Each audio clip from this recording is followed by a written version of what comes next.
Hello everyone, welcome back to our YouTube channel. आज अपना topic जो पहला प्रीवियस में कुछ रह गए थे नेशनल पार्क्स, उनको हम लेकर आए हैं। तो चलिए शुरू करते हैं। इसमें सबसे पहला है गुजरात।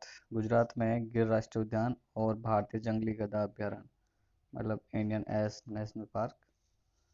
तो इसमें कैसे याद रखना है इनको कि अगर मतलब ऐसे मानना है कि जैसे कि गुजरात में जब अगर कोई घूमने जाता है जंगली गधे जैसे राष्ट्रीय उद्यान नेशनल पार्क में, तो वहाँ पर जो जंगली गधा दिखता है, तो अगर वो गुस्से में है तो उसे देखकर लोग क्या करते हैं, भागने लगते हैं। गुस्से में होता है तो क्या करते हैं, उसको देखकर भागने लगते हैं कि क्या पता वो किसी को मार दे, टक्कर मार दे या कुछ कर दे, इसलिए लोग डर के भाग जाते हैं। तो सिंपल है, गुजरात में लोग क्या करते हैं, डर के भाग जाते हैं, गिरते पड़ते भागते हैं। बस ये ध्यान रखना है, ऐसे नहीं सीधे सीधे भागते हैं, मतलब गिरते पड़ते भागते हैं। तो गिरते पड़ते से हो जाएगा गिर राष्ट्रीय उद्यान, और इसको देख के भागते हैं, जंगली गधे को देख के भागते हैं। नेक्स्ट पर चलते हैं। अगला है हिमाचल प्रदेश। इसमें कौन कौन से हैं? ग्रेट हिमालय राष्ट्रीय उद्यान। तो हिमालय से तो सिंपल है, हिमाचल में हिमालय सिंपल सेम सेम से हैं, तो ये हो जाएगा याद।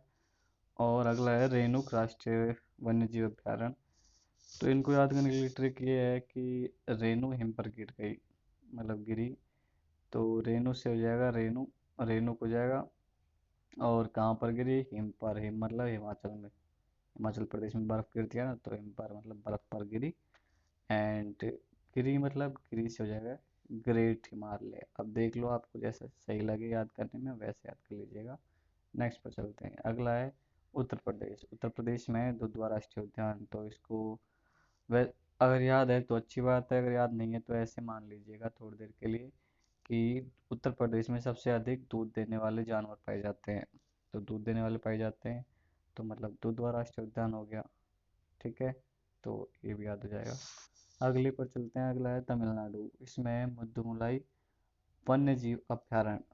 तो इसको याद करना है कि कोई आदमी, मनुष्य, मतलब कि एक आदमी मलाई की खोज में चलता है, घूमते फिरता, पता नहीं उसको, मतलब उसे ये नहीं पता होता उस टाइम शुरुआत में मलाई कैसी होती है, क्या होती है, तो ढूंढते फिरता चलता है, फिर उसको जाके कुछ मिलता है।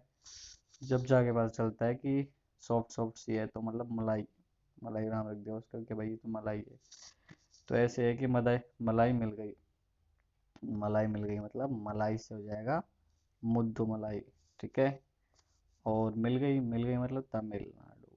ठीक है, नेक्स्ट पर चलते हैं अब। अगला है तेलंगाना। इसमें नागार्जुन, नागार्जुन सागर वन्य जीव अभयारण्य है।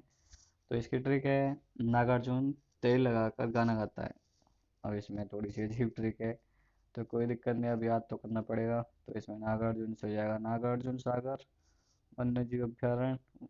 और तेल लगाकर गाना गाता है, तो तेल लगाकर मतलब इसमें तेल और गाना हो गया दोनों मिलके, तेल और गाना मिक्स कर देंगे तो तेलंगाना हो जाएगा। हो गया। अगले पर चलते हैं। अगला है हरियाणा का। तो हरियाणा का में सुल्तान पक्षी अभयारण्य। तो ये तो सिंपल है, ये तो मोस्टली को याद भी हो गया होगा नाम सुन के, क्योंकि आपने सुल्तान मूवी देखी होगी, तो वो हरियाणा पर बेस्ड थी।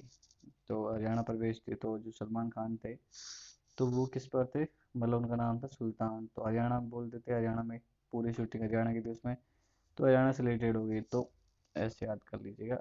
नेक्स्ट पर चलते हैं। नेक्स्ट है पश्चिम बंगाल। इसमें सुंदरबन टाइगर रिजर्व है। ये मोस्टली लोगों को पता होगा, लेकिन फिर भी नहीं पता तो याद कर लीजिएगा सिंपल कि यहाँ पर जो गंग डेल्टा वगैरह बनते हैं, तो डेल्टा के इतने अच्छे लगते हैं देखने में, तो सुंदर दिखते हैं, मतलब सुंदर बने दिखाई देते हैं वो।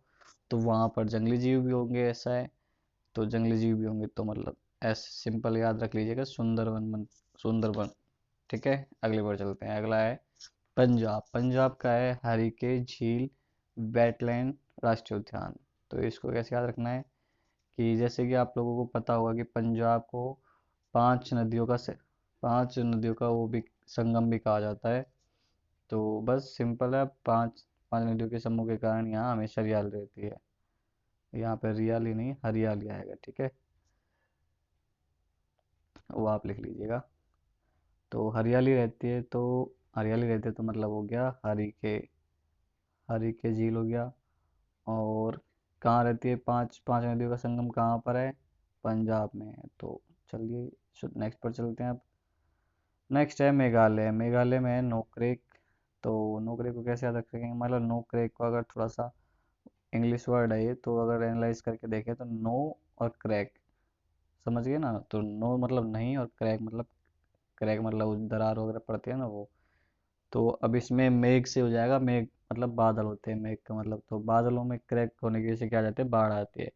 तो इसलिए बादलों में क्रैक नहीं होना चाहिए, मतलब बादल फट जाते हैं ना। आपने सुना होगा कि उत्तराखंड में जो त्रासदी हुई थी, बाढ़ वगैरह आ गई थी, तो वो बादल फटने की वजह से आई थी, मतलब बादल में क्रैक हो गया था, उसकी वजह से बादल में फट गए और पानी एकदम से सारा एक साथ आ गया, तो जिसकी वजह से बाढ़ आ गई। तो मतलब क्रैक नहीं होना चाहिए।